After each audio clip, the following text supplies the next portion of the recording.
रावण का जन्म 3 माल्यवान, सोमाली और माली दैत्य थे। तीनों दैत्य मृत्युलोक पर राज करते थे। माल्यवान, सोमाली और माली मृत्युलोक को जीतने के साथ साथ देवलोक को भी जीतना चाहते थे। इसीलिए तीनों दैत्यों ने ब्रह्मा की घोर तपस्या की। दैत्य तीनों लोकों को जीतने का वरदान मांगना चाहते थे। ब्रह्मा जी न चाहते हुए भी इन तीनों दैत्यों को सामने प्रकट हुए और उनको वरदान दिया। वरदान मिलते ही इन तीनों दैत्यों ने तीनों लोकों में कोहराम मचा दिया। देवलोक के सभी देवता घबरा गए।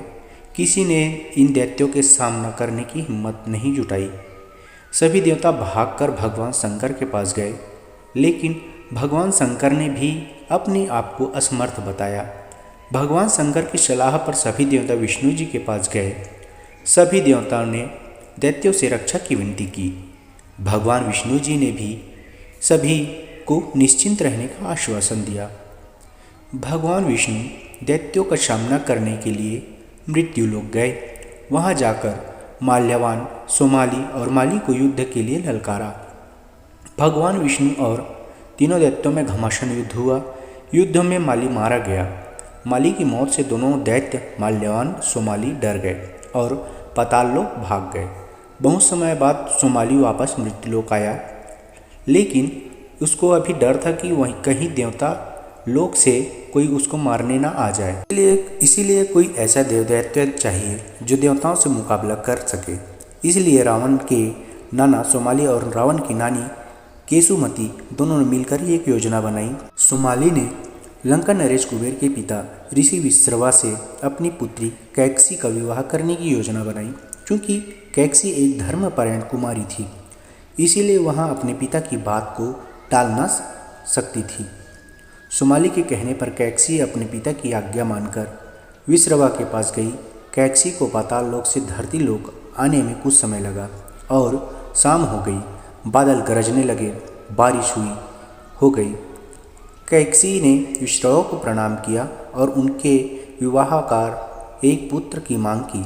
विश्रवा ने कहा, कुमारी, हम तुम्हारी इच्छा को पूरी कर देंगे, लेकिन तुमने यहाँ पर अशुभ और राक्षस प्रवृत्ति समय में यहाँ पर प्रवेश किया है, अतः जो भी संतान होगी राक्षस बनेगी और देवताओं का संहार करने वाला बनेगा।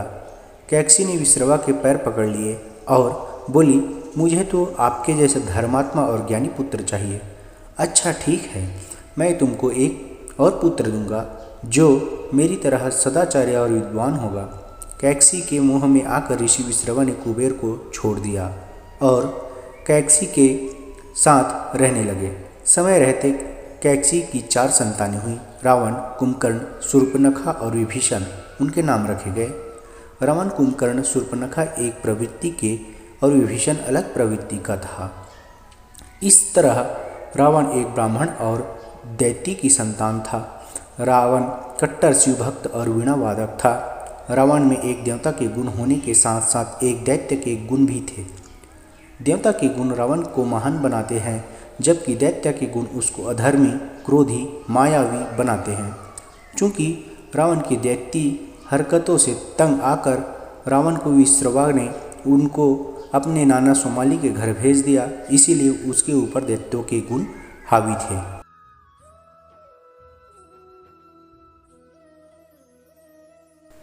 यहाँ पौराणिक कथा रावण के जन्म की थी। अगली कथा, रावण के सिर पर 10 सर क्यों है। रावण ब्राह्मण, विश्रवा और दैत्य के कसी का पुत्र था। कैकसी के मोह के चक्कर में विश्रवा ने अपने पुत्र कुबेर को छोड़ दिया। विश्रवा एक बहुत ही तेजस्वी विद्वान थे। कई प्रकार की रासायनिक और भौतिक विषयों की जानकारी रखने वाली विश्रवा उस जमाने में एक खोजकर्ता थे। विश्रवा ने भौतिकी के सिद्धांत पर आधारित एक ऐसी मणि बनाई थी जो किसी के गले में डालने पर 9 बार परछाई को प्रतिलिपि करती थी। कैकसी के आग्रह पर विश्रवा ने वह मणि उसी को दे दी। समय रहते कैकसी ने वह मणि रावण को दे दी। जब कभी रावण उस मणि को पहनता तो उसके 9 सर आभास होते, पूरे मिलाकर 10 सर हो जाते। रावण के 9 सर की एक विशेषता यह थी कि वो केवल आभास हो सकते थे, जबकि वास्तविकता यह है कि कोई भी उनको काट नहीं सकता था। लेकिन इस मिथ्या से कई लोगों के सामने माया रचाई और भ्रमित किया। तो दोस्तों, यह कहानी आपको कैसे लगी कृपया कमेंट करके बताइए और ऐसी कहानी सुनने और देखने के लिए मेरे चैनल को सब्सक्राइब कीजिए। धन्यवाद।